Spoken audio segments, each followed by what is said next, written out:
Can you take us through what a day in your life looks like? Like, when do you break your fast in the morning or in the afternoon? Sure. And what do your meals look like?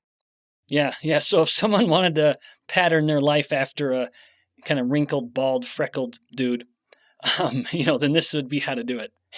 I happen to have a pretty decent six pack for a middle aged guy, so maybe there's something to it. My wife's not complaining. I'll say that, Jesse. So we just got way too casual. Anyway, maybe you edit that out. I Anyway, like it. so if someone wanted to, so a little day in the life of Ben Bikman. So I usually will fast through breakfast. I find that to be the easiest time to fast. The fact is, it's actually healthier to fast through dinner. There's been a study looking at time-restricted eating and moving the window. It is, in fact, a little better to fast in the later part of the day than it is the first part of the day. But it's just not practical for me. I'm a married guy with kids, and I'm going to have dinner with my family. That's the most social meal for the family, every family, and that's just not something I refuse to fast through dinner. It's just too weird for the social dynamic. So I typically fast through breakfast. It's easy to fast through breakfast because my kids are eating breakfast, and the fact that I'm not fasting, that I'm fasting, and I'm maybe sipping a cup of tea or something, it's not. No one even cares. No one notices. It doesn't change the dynamic much. At lunch, I will sometimes fast through lunch, and I will basically just build up all of my hunger till dinner. And I'll come to that in just a moment. But sometimes I will eat lunch, and when I do eat lunch, I typically will have a big lunch. I'll make sure that my lunch is big and very filling because that helps me have a more modest dinner. And in fact, I'll tell you that's probably when I'm at my best. It's when I eat a big lunch. I'm really full for hours and I go home and it's dinner time and it's so much easier to eat a modest dinner and not overdo it. And to go further, it's so much easier to not snack in the evening. And that to me is the witching hour. If someone can get through the evening, then they've done it because that is when we are at our weakest.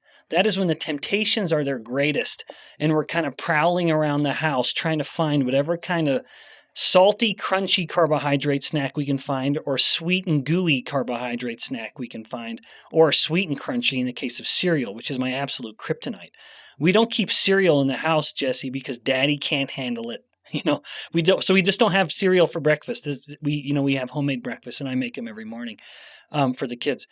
But if we have cereal in the house, all because of my college days. So any college-aged students listening to this, get out of the habit now. You know what it's like? Cereal is like a college staple for boys. I would eat so much cereal, and that, I think, kind of for lack of a better word, it created an addiction. And in the evenings for me, I am addicted to cereal. Nevertheless, if I eat a big lunch, it really helps me control my appetite for the rest of the day. Sometimes, if I've had my hunger really mounting throughout the day, I won't do it very well, and I will overeat at dinner, and I will snack through the evening. And so I find that if I kind of do one meal a day, I have to be incredibly disciplined to make sure that I don't overdo it at dinner, that I eat until I'm full, and then I stop, and then I just do everything I can to get through the evening. And some of the ways that I get through the evening without getting too snacky, I will get a big glass of ice, and I'll pour in club soda, and I'll put in a tablespoon or two of raw apple cider vinegar. And that little bit of tartness, or this sounds crazy, I will drink pickle juice. It sounds bizarre, but I swear by it. That just takes the edge off my cravings. Just that kind of bitter sour of the vinegar or the pickle juice just does it for me. And my cravings are just, they're just put to bed right there. And when you do eat your meals, that you talked about the bigger lunch and dinner, what are some of the foods that you'd include? So lunch for me is a mix of almost totally protein and fat. Very, very little carb, or even sometimes no carb whatsoever. Like for example, today I have a lunch meeting in actually a couple hours, a late lunch meeting for me. But it's I go down to this little hot dog joint, and I will get like 2 or 3 big hot dogs on a plate with sauerkraut and mustard and pickle. And what's interesting about those two foods, those carbohydrates, the sauerkraut and the pickle, is that they've both been fermented. And I'm a huge advocate of fermented foods.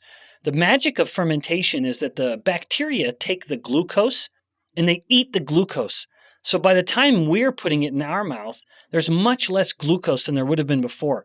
For example, the difference between a cucumber and a pickle is that the pickle has essentially no more digestible carbohydrate. At that point, it's just pure fiber because the bacteria have eaten all of the digestible starches already. And so the glucose load coming in is much less what's going into our bodies. And what the bacteria leave are these short chain fatty acids, these kind of magical little fats that really stimulate metabolic rate and help the body be more insulin sensitive. So that might be a lunch for me, kind of a meat and a little bit of vegetables maybe. Or I will, and I don't mean for this to sound like I'm a shill here, but I have a meal replacement that I actually created with a couple of my brothers. I'll just say this: anyone who wants to learn more, go to the website Get Health, and health is spelled HLTH, so GETHLTH.com, and you can learn more about it there. But this is basically, sometimes I'll take a meal replacement shake and I'll put in an extra scoop or so, where it's basically a balance of 1-to-1 protein to fat with some fiber as the carbohydrate source. So that's just sometimes if I don't have time to go out to lunch, or I don't have a lunch meeting planned and I didn't bring lunch with me, then I just quickly toss together a meal replacement shake. It's really just a matter of convenience in that case. If you enjoyed that clip, press here for the full episode. I'll see you over there. If a person's following kind of those 4 pillars, fasting, control carbs, prioritize protein, don't fear fat, they will move the needle, and the insulin resistance will be gone, usually in weeks and months, perhaps.